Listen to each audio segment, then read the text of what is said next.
आप देख रहे हैं प्रोग्राम दस्तक रेहान तारिक के साथ। आज जिन स्टोरीज पर हम देंगे दस्तक उनमें शामिल है साल 2020, हुकूमती दावों के बरक्स आम आदमी के लिए कड़ा इम्तिहान, ऑपोजिशन का जलसा रोकने का इल्जाम, जीटी रोड पर मेला लगाने का ऐलान, आबिद मल्ही क्यों, कब और कैसे गिरफ्तार हुआ, पुलिस निजाम पर सवालिया निशान, चीफ सेलेक्टर मुस्ताफी, कौन संभालेगा अब कमान। अस्सलाम वालेकुम, मैं हूं रेहान तारिक और आप देख रहे हैं दस्तक। साल 2020 अपने इख्तिताम की जानिब बढ़ रहा है। इस साल के हवाले से वजीर आजम पाकिस्तान इमरान खान ने पूरी कौम को हसीन ख्वाब दिखाए थे, कौम को उम्मीद दिलाई थी, नई मंजिलों की खुशखबरी भी दी थी। वजीर आजम पाकिस्तान का क्या ख्याल था कि साल 2020 कैसा होने वाला है, सबसे पहले उसकी एक झलक आपको दिखाता है। 2020 वो साल होगा जो ये मुल्क तरक्की करेगा, जो खुशहाली आएगी इंशाअल्लाह। हमारा ये जो आने वाला साल है जिसमें मैं समझता हूँ कि लोगों को नौकरियां मिलेंगी, खुशहाली जिसके ऊपर बेस कर रहे हैं हम, ये इंशाअल्लाह पाकिस्तान 2020 ये है पाकिस्तान में वो साल जब एक मुल्क अपने ऊपर की तरफ अब जाएगा। ये साल है हमारा 2020 लोगों को नौकरियां देने का, ग्रोथ रेट बढ़ाने का, कि जो अब तक पहला साल 2019 का स्टेबलाइजेशन का था, ये इंशाअल्लाह इस मुल्क को आगे बढ़ाने का। वज़ीर आज़म इमरान खान ने साल 2020 को खुशखबरियों का साल करार दिया, लेकिन आलमी मालियाती इदारे यानी IMF ने मुल्की मईशत के लिए एक और बुरी खबर सुना दी है। IMF ने रवा माली साल के दौरान बुलंद शरह महंगाई और बेरोजगारी में इजाफे के साथ साथ पाकिस्तान की शरह नमू कम रहने की पेशगोई की है। IMF ने रवा माली साल के दौरान पाकिस्तान की शरह नमू यानी GDP 1%, अफराते ज़र की औसत शरह 8.8%, करंट अकाउंट डेफिसिट जिसको कम करने का मान पाकिस्तान तहरीक इंसाफ हुकूमत का 2.5% रहने और बेरोजगारी 0.6% से बढ़कर 5.1% हो जाने की पेशगोई भी की है। IMF ने कहा है कि माली साल 2021 के इख्तिताम तक महंगाई की शरह 10.2% तक बुलंद रहेगी, यानी ना सिर्फ 2020 बल्कि 2021 भी आम आदमी के लिए एक दौराना ख्वाब साबित होगा। अब यही नहीं है, बल्कि वजीर आजम पाकिस्तान इमरान खान के दावों के बरक्स इस एक साल में पाकिस्तान में अशियाए खुरोनोश की कीमतों में 10 से 60% इजाफा हुआ है। इस वक्त आम घराने की 80% आमदनी दाल, रोटी और बिलों की अदायगी में सर्फ हो रही है। इदारे शुमारियात की कंज्यूमर इंडेक्स के मुताबिक एक पाकिस्तानी औसतन अपनी आमदन का 35% खाने पीने, 27% किराया और बिलों, 8% जरूरी अशिया की खरीदारी पर खर्च करता है। तहम महंगाई के बायस अशिया खुरोनोश का औसतन खर्च 55 से बढ़कर 80% तक जा पहुंचा है। माहाना खर्च है ये। आज इस महंगाई के खिलाफ मुल्क भर से आम आदमी पार्लियामान हाउस के सामने जमा है। ऑल पाकिस्तान क्लर्क्स एसोसिएशन यानी एपका, लेडी हेल्थ वर्कर्स और मुख्तलिफ यूनियंस ने अपने मुतालबात के हक में इस्लामाबाद के डी चौक पर धरना दे दिया है।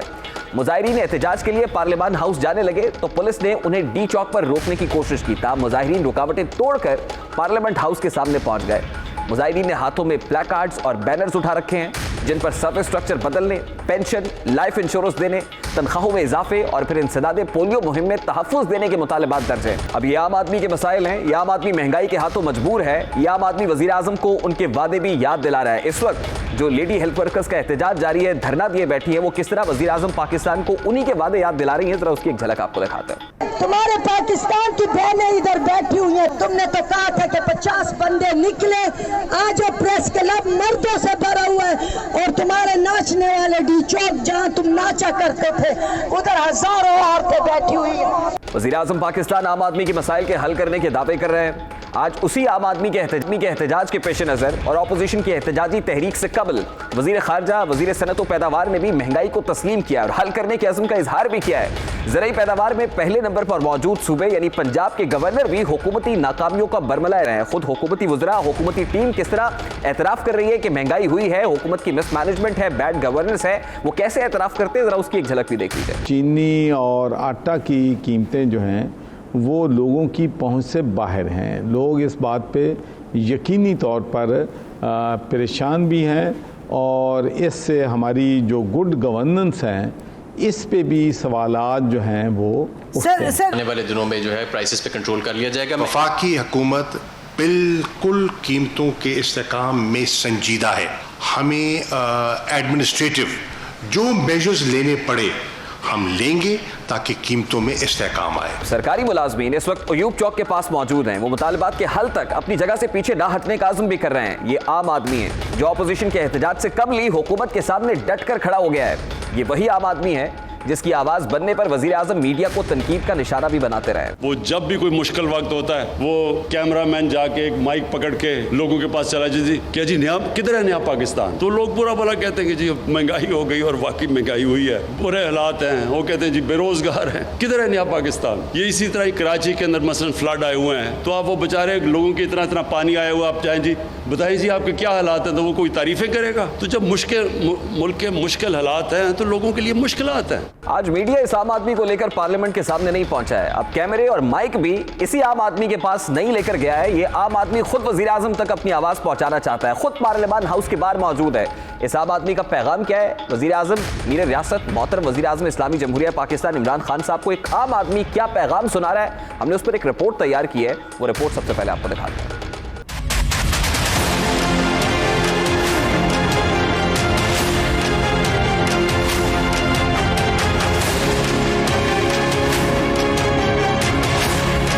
मैं इस वक्त पार्लियामान के बाहर मौजूद हूँ और पार्लियामान के बाहर डी चौक में आवाम का जम में गफीर देख रहा हूँ। जी तो कर रहा है कि इनसे मैं वो तमाम तर सवालात करूँ जो मेरे दिल में हैं।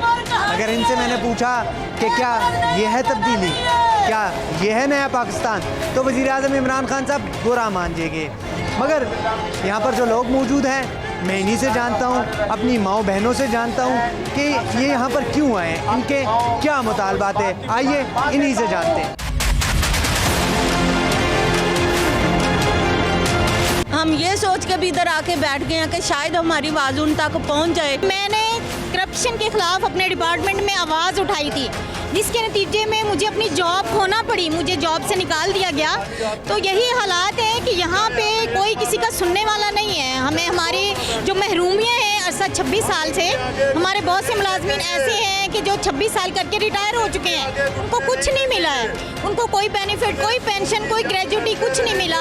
यहाँ पे हम सुबह से खवार हो रहे हैं, अपनी ममा के साथ आए। हमारी ममा गवर्नमेंट की जो है वर्कर है, और यहाँ पे जब तक इनके मुतालबात नहीं पूरे होंगे हम यहाँ से नहीं जाएंगे। हम लोग जो कतरे पिलाती हैं, घर घर जाती हैं, ठीक है, हमें मार भी पड़ती हैं, हमें गालियाँ भी निकालते हैं और हमारे को इतना जलील करते हैं जितना कोई हद नहीं है। मगर हमारी अभी तक तनख्वाहें नहीं बढ़ाई गई, कभी हमें ना जो सर्विस बुकें हमारी तैयार नहीं हुई। आम आवाम के अमीर रियासत के नाम पैगामात तो आपने सुने, अब फैसला वज़ीर आज़म पे छोड़ते हैं कि वो उनके मुतालबात मानते हैं या खुद इस्तीफा देते हैं। अब ये तो थी आम आदमी की कहानी, जिसके माहाना बजट का एक बड़ा हिस्सा अशियाए खुरोनोश, बिलों और किराए पर खर्च हो जाता है। सवाल तो ये पैदा होता है कि हुकूमत इस आम आदमी के मसाइल कैसे हल करेगी।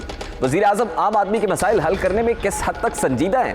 महंगाई का नोटिस लेने के बावजूद रोकथाम के लिए इकदाम क्यों नहीं हो रहे हैं? ये बहुत सारे सवाल हैं और इन सवालों का जवाब जानने की कोशिश करेंगे। इस वक्त पाकिस्तान तहरीक इंसाफ के रहनुमा सेनेटर ज़ीशान खानज़ादा हमारे साथ मौजूद है। बहुत बहुत शुक्रिया ज़ीशान साहब आपके वक्त के लिए। ज़ीशान साहब, सबसे पहले तो कहिएगा कि आज आपकी वज़ीर आज़म पाकिस्तान से मुलाकात हुई है और पाकिस्तान का सबसे बड़ा मसला महंगाई है। महंगाई के मसले से छुटकारे के लिए वज़ीर आज़म साहब के पास क्या फॉर्मूला है या आपने क्या सजेशंस वज़ीर आज़म साहब को दिए?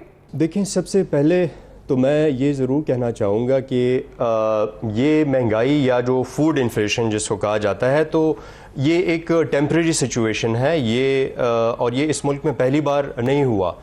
तो अब अगर इसको देखा जाए कि ये इस दफ़ा क्यों हुआ या इसके वजूहात क्या हैं, मैं उसमें थोड़ा सा ब्रीफली उसमें जाना चाहूँगा। और उसमें सबसे बड़ी वजह जो है तो वो बेशक कोरोना ही है, लेकिन अगर कुछ लोग कहते हैं कि कोरोना पे आप ये क्यों डाल रहे हैं और ये तो नहीं होना चाहिए। देखें, ये पहले भी अगर हमारे जो मिसाल के तौर पे अगर गंदम है, गंदम के सप्लाई में कमी आई है, तो वो बारिशों की वजह से सैलाब, लोकस्ट, मुख्तलिफ जितनी भी चीज़ें हैं, ये पहले भी इस मुल्क में जब फसल के ऊपर ये चीज़ें पड़ जाती थी तो हमारे सप्लाई में कमी आ जाती थी। देखिए ज़ीशान साहब, कोरोना की वजह से पास कोई क्लैरिफिकेशन नहीं है और हुकूमत बरमला एतराफ़ भी कर रही है। आपके वज़रा भी ये कह रहे हैं कि महंगाई हुई है और कई मिसमैनेजमेंट है, बैड गवर्नेंस है, प्रॉब्लम्स है हुकूमत के यहाँ, लेकिन सिर्फ एतराफ़ कर लेना कि महंगाई है ये तो मसले का हल नहीं है। कंप्लीट करने दें,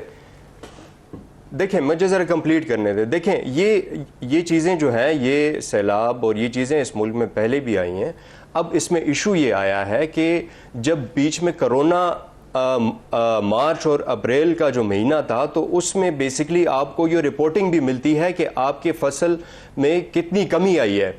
और चूंकि कोरोना में लॉकडाउन था, हमारे डिपार्टमेंट्स जो थे तो वो, अगर प्रोविंशियल डिपार्टमेंट स्पेशली जो थे, तो वो उस तरह से परफॉर्म नहीं कर पा रहे थे क्योंकि लॉकडाउन था। तो रिपोर्टिंग में कमी आई है। और कोरोना से पहले भी मामला ऐसे थे, कोरोना के बाद उसकी सिचुएशन ज्यादा बड़ी एग्रेवेट हुआ है मामला, लेकिन कोरोना से पहले भी मामला कोई बेहतर तो नहीं। देखें वो अगर कोरोना से पहले की आप देखें बात कर रहे हैं, तो वो फूड इन्फ्लेशन नहीं था। देखिए, मैं हमेशा कहता हूं कि इन्फ्लेशन पाकिस्तान में स्पेशली जो है तो वो दो सूरतों में है। एक फूड इन्फ्लेशन है और आपकी एक एनर्जी इन्फ्लेशन है।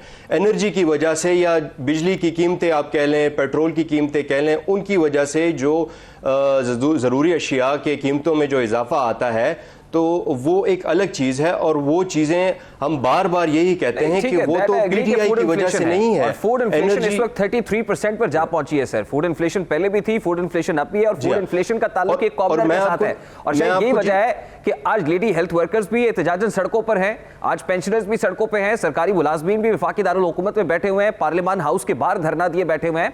ये कहिएगा सर कि खान साहब जब बतौर वज़ीर-ए-आज़म इलेक्ट होकर पार्लियामान में पहुंचते हैं तो अपने पहले खिताब में कहते हैं कि हम कंटेनर्स भी देंगे, आप एहतजाज करना चाहते हैं एहतजाज करें, हम खाना भी पहुंचाएंगे। लेकिन इस वक्त जो लोग वफाकी दारुल हुकूमत में एहतजाज कर रहे हैं, धरना दिए बैठे, उनका ताल्लुक किसी सियासी जमात से नहीं है, फिर भी वहां पर कंटेनर्स लगाए हुए हैं, वहां पर खारदार तारे हैं, वहां पर पुलिस की भारी नफरी पहुंची है। तो लोग तो सवाल कर रहे हैं कि क्या उनको इस जमहूरी दौर के अंदर एहतजाज का हक नहीं है ज़ीशान साहब?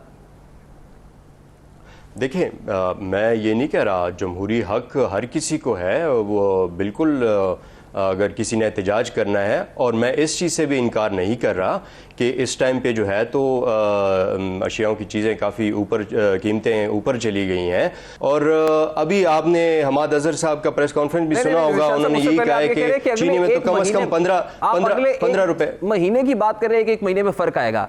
सर, जहाँ तक गंदम की बात है, 15 मिलियन मेट्रिक टन जो है वो गंदम का डेफिसिट मौजूद है, और उसके लिए टेंडर्स होने हैं। एक टेंडर होना, बिडिंग का प्रोसेस कंप्लीट होना, किसी भी सूरत एक महीने के अंदर तो उसके समारात नहीं पहुंच सकते हैं। ये मामला तो अगले साल तक जाता हुआ दिखाई दे रहा है। जहाँ तक चीनी का मामला है, बदकिस्मती से कहना पड़ता है कि जो हम इंडिजिनसली प्रोड्यूस करते थे, हम एक्सपोर्ट करते थे, वो इंपोर्ट करने जा रहे हैं, लेकिन इंपोर्ट भी हुकूमत की मिसमैनेजमेंट की वजह से टाइमली नहीं हो पा रही है सर। देखें, हुकूमत की मिसमैनेजमेंट, मैंने आपको यही कहा कि देखें इंपोर्ट जो है वो पहले से प्लान होती है, लेकिन क्योंकि रिपोर्टिंग में कोरोना की वजह से फ़र्क आ गया था, इसीलिए वो इंपोर्ट उस तरह से प्लान नहीं हो सकी। अब इंपोर्ट जो है वो प्लान हो गई है, इंपोर्ट स्टार्ट हो गई है, और ये आराम से जो है तो ये कीमतें नीचे आएंगी जैसे ही हमारा लेकिन क्या आपने ये आइडेंटिफाई करने की कोशिश की सर कि इंपोर्ट करनी क्यों पड़ रही है? उससे पहले आपके पास वाफर मिकदार मौजूद थी, सब लोग ये कह रहे थे कि स्टॉक्स हैं, तो फिर एक्सपोर्ट क्यों की गई सर उस वक्त? नहीं, देखें इस तरह की बात नहीं है। जिस तरह मैंने आपको पहले कहा है कि हमारे इस दफ़ा जो हमारा फसल जो था वो उसमें काफ़ी फ़र्क आया है। हमारा फसल मुतासिर हुआ है इन 2-3 चीज़ों की वजह से, जो मैंने आपको पहले भी कहा है, सैलाब, लो कास्ट, ये सारी चीज़ें, लेकिन रिपोर्टिंग हमें सही नहीं आई। तो ये बात मैं बार बार कर रहा हूँ। लेकिन देखें, इसके अलावा जो इस मुल्क में जब भी सप्लाई कम होती है तो आपके ये जो ज़ख़ीरा अंदोज़ी और इस तरह की चीज़ें जो हैं तो ये स्टार्ट हो जाती हैं, और ये पहले भी हुई हैं, ये पहली बार नहीं हुआ। तो इंशाल्लाह जब भी ये सप्लाई इन चीज़ों की मुकम्मल होगी तो ये कीमतें भी नीचे आएंगी, और जो इस टाइम पे ये लोग जो माफियाज लगे हुए हैं तो इनका काम भी बंद हो जाएगा। अच्छा, माफियाज को पकड़ने के लिए टाइगर फोर्स मैदान में उतारी है आपने, और खान साहब को बड़ा एतमाद भी है टाइगर फोर्स पे। हफ्ते के रोज टाइगर फोर्स कन्वेंशन से खिताब भी करने जा रहे हैं। गुज़श्ता रोज की बात है, लाहौर प्रेस क्लब के बाहर टाइगर फोर्स तहफ़्फ़ुज़ मूवमेंट के नाम से लोगों ने वहां पर एहतजाज किया, और उनका कहना है कि टाइगर जो है उनको पहले तो प्रोटेक्ट किया जा रहा है, तहफ़्फ़ुज़ दिया जाए। यानी जिसके ऊपर खान साहब एतमाद कर रहे हैं वो खुद ही अदम तहफ़्फ़ुज़ का शिकार है। तो वो टाइगर फोर्स किस तरह से लोगों को ये यकीनी बनाएगी उनके लिए कि कीमतें जो है वो अशिया की रियायती नरखों पर मिलेगी चीज़ें, और लोग जो है वो सेफली अपने घरों लेके जा सकेंगे? ये कैसे हो सकेगा सर?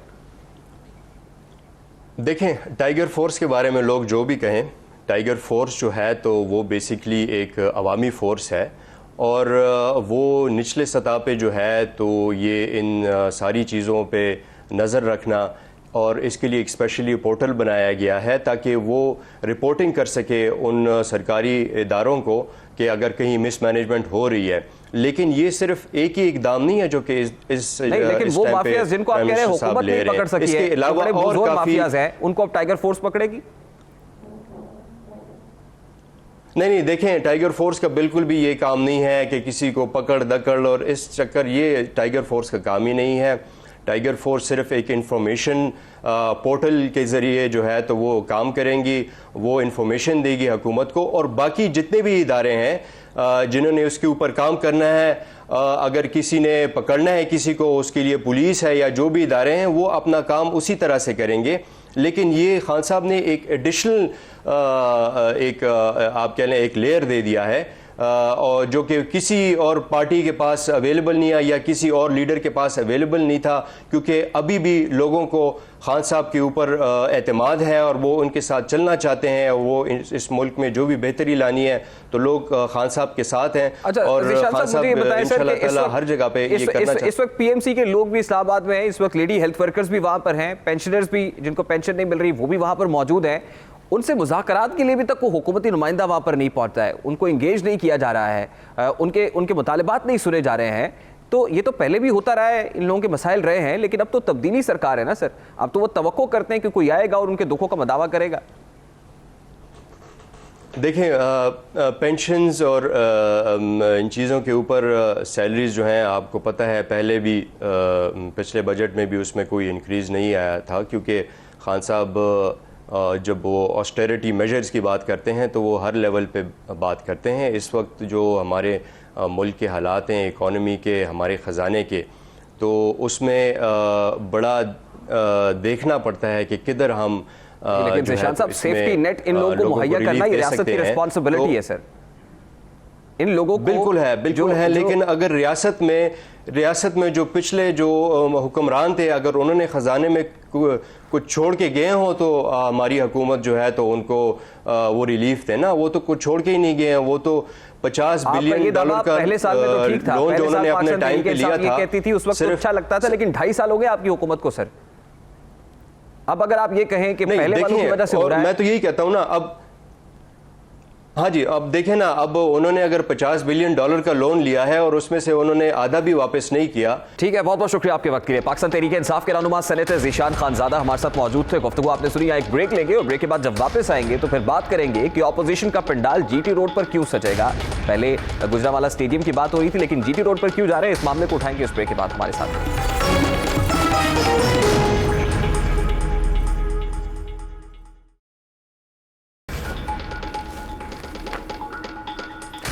Welcome back. आज वजीर आजम पाकिस्तान इमरान खान ने पार्टी तर्जुमानों का इजलास तलब किया, जिसमें 3 अहम मामलात पर बहस की गई। सबसे अहम मामला ऑपोजिशन के एहतजाज से मुताल्लिक था। वजीर आजम ने कहा कि ऑपोजिशन की तहरीक से कोई परेशानी नहीं है, ऑपोजिशन को एनआरओ दे दें तो कोई तहरीक नहीं चलेगी। ऑपोजिशन को किसी तौर पर एनआरओ नहीं देंगे, जलसों की इजाजत इसलिए दे रहे हैं ताकि ऑपोजिशन सियासी इंतकाम का कार्ड ना इस्तेमाल करे। दूसरा मामला NA 120 में इंतखाबात के हवाले से रेफरेंस नैब को भिजवाने से मुताल्लिक था। वज़ीर आज़म ने हुकूमती तर्जुमानों को NA 120 ज़िमनी इंतखाब में 2.5 अरब रुपए के खर्च का मामला भरपूर मंजर आम पर लाने की हिदायत कर दी है। वज़ीर आज़म ने कहा कि NA 120 लाहौर ज़िमनी इंतखाब में कुलसूम नवाज की कामयाबी के लिए 2.5 अरब रुपए के फंड्स खर्च किए गए। कबल वज़ीर आज़म के मुशीर बराए एहतिसाब और दाखिला शहजाद अकबर ने लाहौर में प्रेस कॉन्फ्रेंस से खिताब करते हुए कहा, बड़ा केस है, इसलिए केस इंसदादे करप्शन के सूबाई महकमे से कौमी एहतिसाब ब्यूरो यानी नैब को भिजवा रहे हैं और सरकार की जानिब से इलेक्शन कमीशन को एक रेफरेंस भी भेज रहे हैं। इस हवाले से शहजाद अकबर क्या कह रहे थे उसकी एक झलक आपको दिखाते हैं। मरीम नवाज साहिबा कह रही है कि जनवरी से पहले हुकूमत जो है जा रही है और आप बाकी क्या खौफजदा हैं इनकी ओपोजिशन के जलसे जुलूसों से, इसी वजह से जो है छापे और गवर्नमेंट मीटिंग्स में सब कुछ हो रहा है। मेरा तो इस पे एक ही कमेंट है, छापों का तो मुझे पता नहीं कौन से छापे हैं, मुझे तो नहीं लगता कि, मुझे तो लगता है जनवरी से पहले कहीं मरियम मीना बाजी के पास चली जाए। अब एक जानिब ऑपोजिशन के जलसे में महज 2 दिन रह गए हैं, जबकि दूसरी जानिब हुकूमत इस जलसे को नाकाम बनाने के लिए सर धड़ की बाजी लगा रही है। कंटेनर्स की पकड़ धकड़, छापे और गिरफ्तारियों के जरिए हुकूमत ऑपोजिशन को रोकने के लिए कोशा है। इसी हवाले से जाती उमरा जाने वाले तमाम रास्तों पर कंटेनर्स भी पहुंचा दिए गए हैं। अब हर थानेदार को कारकुनान और 5-5 कंटेनर्स पकड़ने का टास्क भी सौंप दिया गया है। अब यही नहीं है, बल्कि ट्रांसपोर्टर्स को भी पाबंद किया जा रहा है कि वो गाड़ियां ऑपोजिशन जमातों को ना दें। इसी तरह हाफिजाबाद में लीगी रहनुमाओं और कारकुनान के खिलाफ कोरोना SOPs की खिलाफ वर्जी के मुकदमात दर्ज किए जा चुके हैं। गुज़श्ता शब गुजरावाला के अहम थानों के SHOs को भी तब्दील कर दिया गया है, जबकि गवर्नर पंजाब ऑपोजिशन के खिलाफ ऐसी किसी भी मुहिम जोई की सख्त मुखालिफत वो प्रोग्राम नसीब ज़हरा 8 में बात कर रहे थे। वो क्या कह रहे थे उसकी एक झलक आपको दिखाता हूं। किसी को गिरफ्तार करने से, किसी के खिलाफ मुकदमात बनाने से पाकिस्तान की तारीख बताती है कि लोग या सियासी पार्टियां या लोग जो हैं उनकी पॉपुलरिटी में इजाफा हुआ है। मेरी मौजूदगी में किसी भी सियासी प्लेटफॉर्म पे नहीं हुई है कि हम किसी को अरेस्ट करना चाहते हैं। अब गवर्नर पंजाब के बयान के बरक्स ऑपोजिशन जमातें हुकूमत पर इल्जामात आयद कर रही हैं कि वो एहतजाज रोकने के लिए कारकुनान को गिरफ्तार कर रही हैं। लीगी तर्जुमान मरियम औरंगजेब के मुताबिक कोविड-18 कोविड-19 से ज्यादा खतरनाक है। परवेज अशरफ बोले कि गुजरावाला जलसा हुकूमत मुखालिफ तहरीक की इब्तिदा है। इसी हवाले से शाहिद खाकान अब्बासी और एहसन इकबाल ने भी प्रेस कॉन्फ्रेंस की है। मरियम औरंगजेब भी मौजूद थी और उनका यह कहना है कि अगर इजाजत नहीं दी जाती कि जिन्ना स्टेडियम में ये जलसा किया जाए तो फिर हम GT रोड का रुख कर लेंगे। अब मामला क्या है, गुजरावाला में इस वक्त क्या सूरत हाल जारी है, तमाम तर मामले पर जो ऑपोजिशन जमातें हैं इस PDM के जलसे को लेकर क्या मुमकिन हिकमत अमली उन्होंने तजवीज़ कर रखी है, इस मामले पर बात करेंगे। इस वक्त पाकिस्तान मुस्लिम लीग नून के सीनियर रहनुमा तर्जुमान नवाज शरीफ और मरियम नवाज मोहम्मद जुबैर हमारे साथ मौजूद हैं। बहुत बहुत शुक्रिया मोहम्मद जुबैर साहब आपके वक्त के लिए। जुबैर साहब, सबसे पहले तो ये कहिएगा कि आज आपकी मरियम बीबी से मुलाकात भी हुई है और फिर रायविंड जाती उम्रा के बाहर कंटेनर्स पहुंचने की भी इत्तलात मौजूद हैं। क्या कोई खदशा है कि हुकूमत की तरफ से मरियम बीबी को भी गिरफ्तार कर लिया जाएगा, और अगर ऐसा होता है तो फिर काउंटर स्ट्रैटेजी क्या होगी, इस पर आपकी क्या गुफ्तगू शुनीद हुई है मरियम बीबी से? सर कोई लाखों करोड़ लोगों को तो गिरफ्तार नहीं कर सकते। हुकूमत हर वो हथकंडा इस्तेमाल कर रही है जिससे गुजरावाला का जलसा कमजोर हो सके, लेकिन हुकूमत चाहे आज PTI की हो, कल कोई और हो, हमें थोड़ा सा हिस्ट्री से सबक सीखना चाहिए। हिस्ट्री में आप कोई हुकूमत हो, बड़े बड़े डिक्टेटर्स आए, अयूब खान ने बड़ा रोकने की कोशिश की थी एक मूवमेंट को, या फिर उसके बाद जुल्फिकार अली भुट्टो ने 77 में जब शुरू हुआ था, या 2007 2008 में मुशर्रफ साहब ने किया था। क्या हुआ?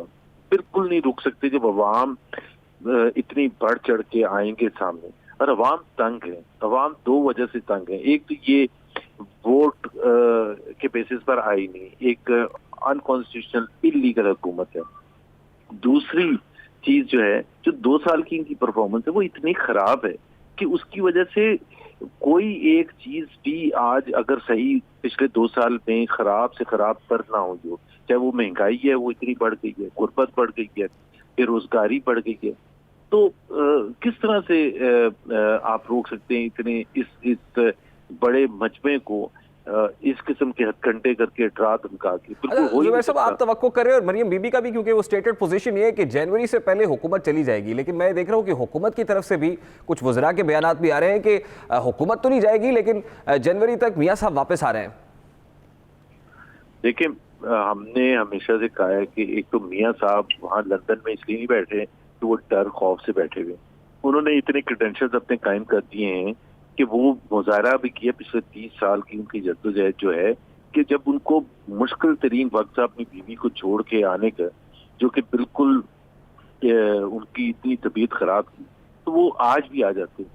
वो तो एक तो वो इलाज करा के आएंगे, और दूसरी चीज ये है कि हम सब समझते हैं कि वो बाहर बैठ के ज्यादा इफेक्टिवली मूवमेंट को चला सकते। जब लास्ट धक्के देने की जरूरत होगी, अगर जरूरत होगी मियां नवाज शरीफ को आने के लिए, तो वो बिल्कुल आएंगे। तो अब सर ये तय हो गया है कि गुजरावाला का जलसा जो है वो जिन्ना स्टेडियम में नहीं होगा बल्कि GT रोड पर होगा, और वहां पर जो है वो क़यादत भी पहुंचेगी, कायदीन खिताब भी करेंगे और मियाँ साहब का खिताब भी एक्सपेक्टेड है। जी जी बिल्कुल, मियाँ साहब भी खिताब करेंगे, सारी क़यादत भी खिताब करेगी। अच्छा, इस वक्त सबसे ज्यादा चैलेंजिंग क्या है सर? क्योंकि अमूमन जब इस तरह की एक्टिविटी होती है तो मुकामी इंतजामिया के साथ बैठा जाता है, मामला तय होते हैं, कहाँ होगा, कब होगा, कैसे होगा, फिर कोविड SOPs की भी बात की जा रही है, तो इस वक्त चैलेंजिंग क्या है आपके लिए और अपोजिशन के लिए इस जलसे को कंडक्ट करने के?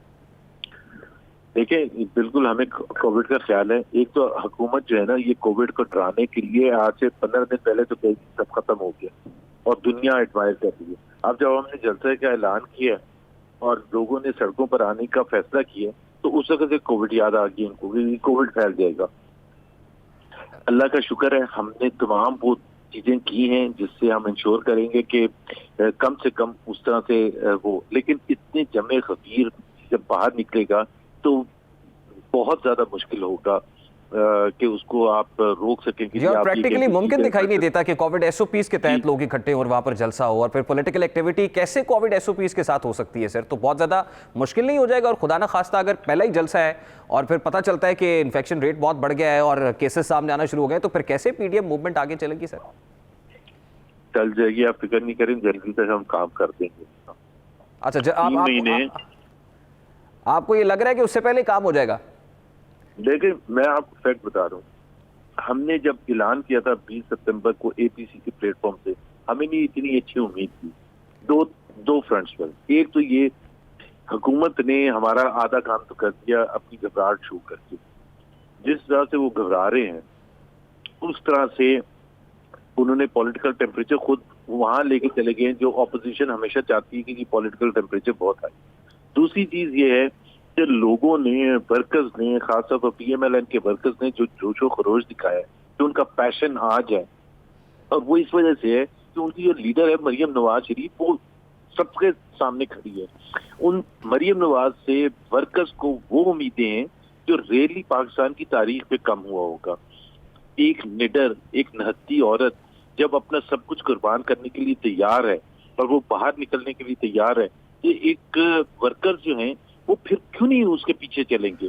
बिल्कुल चलेंगे, पूरे पाकिस्तान में वो जाएंगी और पूरे पाकिस्तान में वो करेंगी कि ये इनके होश उड़ जाएंगे। अच्छा जुबैर साहब, आखिर में बड़ा सादा सा सवाल है मेरा आपसे सर, कि पैरेलल कहीं पावर कॉरिडोर्स में बातचीत भी चल रही है, को मामलात को मुज़ाकरात भी हो रहे हैं सर?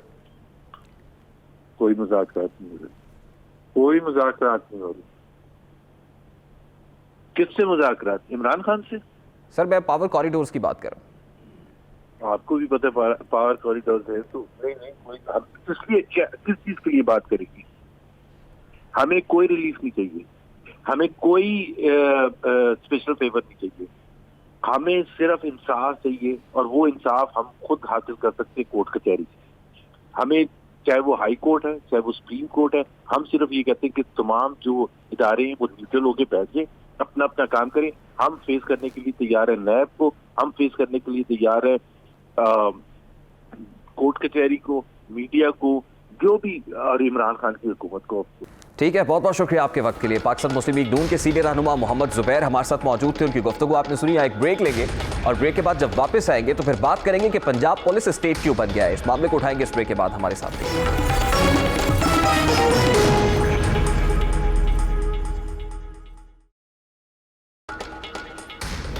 Welcome back. साने गुजरपुरा का मरकजी मुलजिम पकड़ा गया।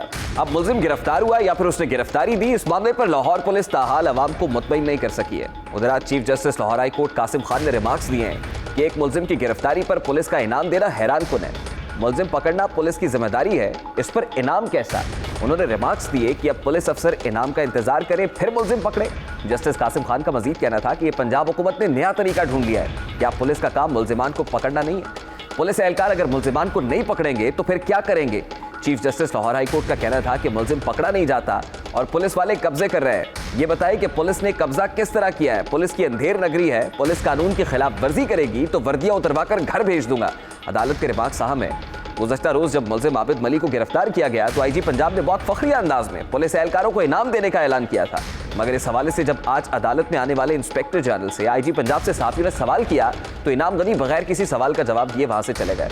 अब सवाल पैदा होता है कि क्या मुलजिमान की गिरफ्तारी के लिए पुलिस एहलकारों को इनाम देना चाहिए? अगर पुलिस एहलकार इनाम के हकदार हो सकते हैं तो फिर अदम गिरफ्तारी पर जुर्माना क्यों नहीं हो सकता है? क्या इनाम का लालच पुलिस एहलकारों की कारकर्दगी पर असरअंदाज होता है?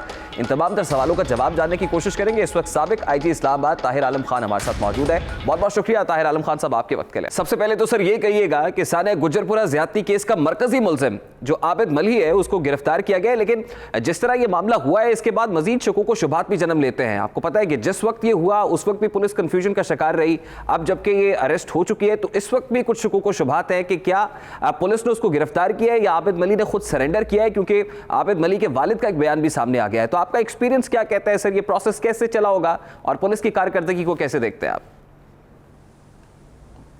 देखें, मुलजिम बेशक खुद से पेश हुआ हो या पुलिस ने गिरफ्तार किया हो, इससे कोई खास फर्क नहीं पड़ता।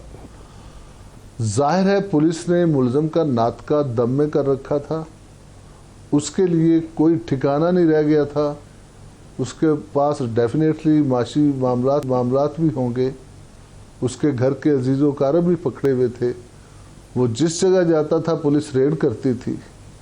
इन हालात में अगर वो पेश हुआ है तो वो कोई बाखुशी पेश नहीं हुआ, वो हालात से तंग आकर और मजबूर होकर पेश हुआ है, क्योंकि उसके लिए पाकिस्तान में रहना नामुमकिन पुलिस ने बना दिया था।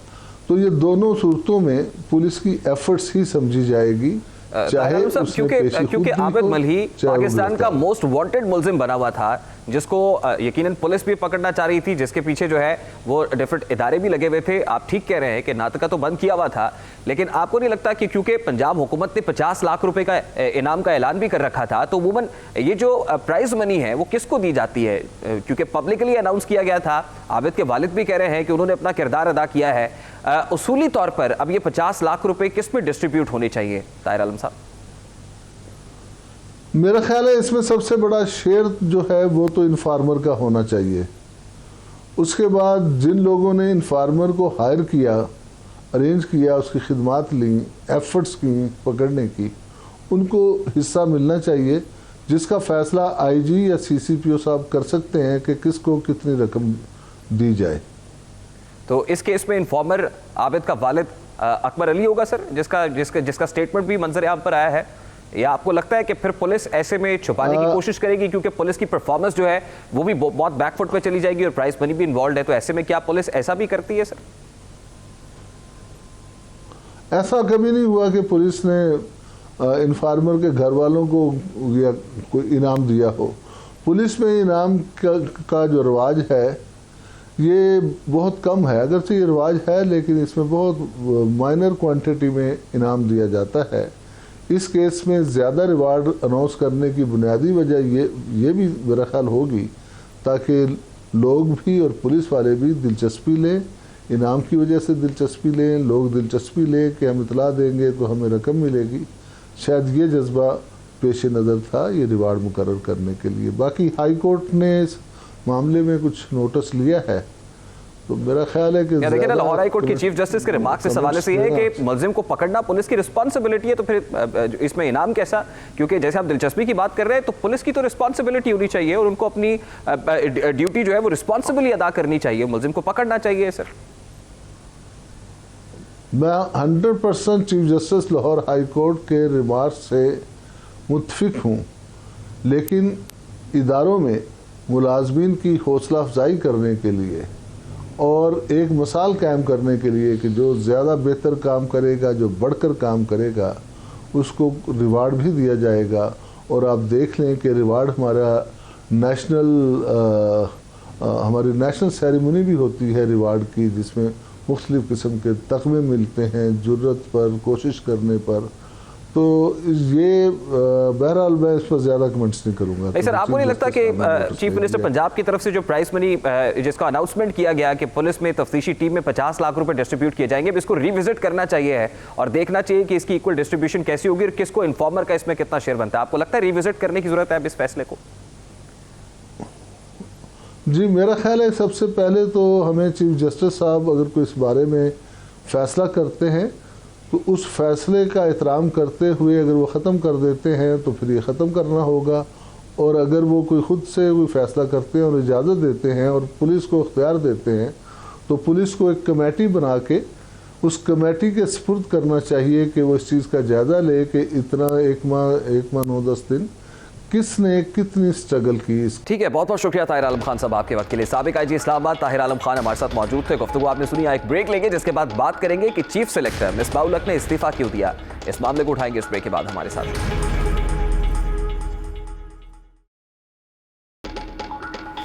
Welcome back. कौमी क्रिकेट टीम के चीफ सेलेक्टर और हेड कोच मिसबाहुल हक ने बतौर चीफ सेलेक्टर अपने ओहदे से इस्तीफा दे दिया और अब वो हेड कोच रहेंगे। मिसबाहुल हक ने अपने इस्तीफे की वजह दोहरी जिम्मेदारी का बोझ बताई है। ताहम 30 सितंबर को पाकिस्तान क्रिकेट बोर्ड की कमेटी ने उन्हें तलब किया था। टीम की खराब परफॉर्मेंस और फिर दौरा इंग्लैंड पर उनसे बाज़पुरस भी की गई थी। हैरानकुन तौर पर इकबाल कासिम के इस्तीफे के बाद क्रिकेट कमेटी गैर फाल है और पीसीबी को ऐसे चेयरमैन क्रिकेट कमेटी की तलाश भी है जो मिसबाहुल हक की तरह नर्म मिजाज हो, दिफाई अंदाज रखता हो। दिलचस्प बात तो ये भी है कि क्रिकेट कमेटी का किरदार सिफारिश की हद तक है। कोच या कप्तान को तब्दील करना चेयरमैन का सवाबदीदी इख्तियार है। पीसीबी चेयरमैन एहसान मानी आए दिन गैर मुल्की मीडिया में जारहाना बयानात भी दागते रहते हैं। इस हवाले से भी शोहरत रखते हैं, अपनी तुंदो तेज गुफ्तगू के हवाले से भी जाने जाते हैं। ज़राए के मुताबिक मिसबाहुल हक की वज़ीर आज़म से होने वाली मुलाकात के बाद इस्तीफा आना वाकई मानी खेज है। जराये के मुताबिक चीफ एग्जीक्यूटिव वसीम खान भी चीफ सिलेक्टर के लिए अपना उम्मीदवार लाना चाहते। क्रिकेट बॉडी में जो भी तब्दीली हो कौमी क्रिकेट टीम के मफाद को मद्देनजर रखते हुए तब्दीलियां की जानी चाहिए और उम्मीद करते हैं कि अगर उन पर दोहरी जिम्मेदारियों का बोझ था और बतौर हेड कोच वो अपनी जिम्मेदारी बेहतर तौर पर निभा सकते हैं तो बेहतर तौर पर निभाए और साथ में जो चीफ सिलेक्टर है उसके लिए भी किसी नए नाम और किसी अच्छे नाम का इंतखाब किया जाए।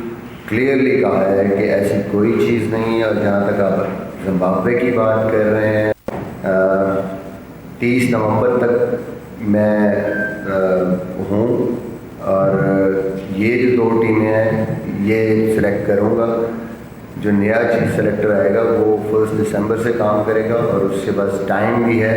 बड़ी अच्छी मीटिंग्स हुई फ्यूचर विजन कोचिंग के हवाले से, टीम सिलेक्शन के हवाले से और डिस्कशन की हमने और जो भी प्रोबेबल्स भी बनाए और टीम के हवाले से भी इंशाल्लाह जो 19 को अनाउंस होनी है। मिसबाहुल हक की वज़ीर-ए-आज़म से होने वाली मुलाकात के बाद इस्तीफा आना वाकई मानी खेज है और ज़राए के मुताबिक चीफ एग्जीक्यूटिव वसीम खान भी चीफ सिलेक्टर के लिए अपना उम्मीदवार लाना चाहते हैं। बहरहाल क्रिकेट बॉडी में जो भी तब्दीली होती है वो कौमी क्रिकेट टीम के मफाद को मद्देनजर रखते हुए की जानी चाहिए। अब प्रोग्राम को कंक्लूड करना है लेकिन कंक्लूड करते हुए एक अहम मैसेज वो यही है कि कोरोना इन्फेक्शन रेट फिर से बढ़ रहा है, दूसरी लहर आने का खदशा भी है। इस हवाले से एहतियात कीजिए, महफूज रहिए, यही पैगाम है। और इसके साथ ही ये तो था आज का दस्तक। आपसे इंशाल्लाह मुलाकात होगी कल। अपना रखिएगा ख्याल। अल्लाह हाफ़िज़।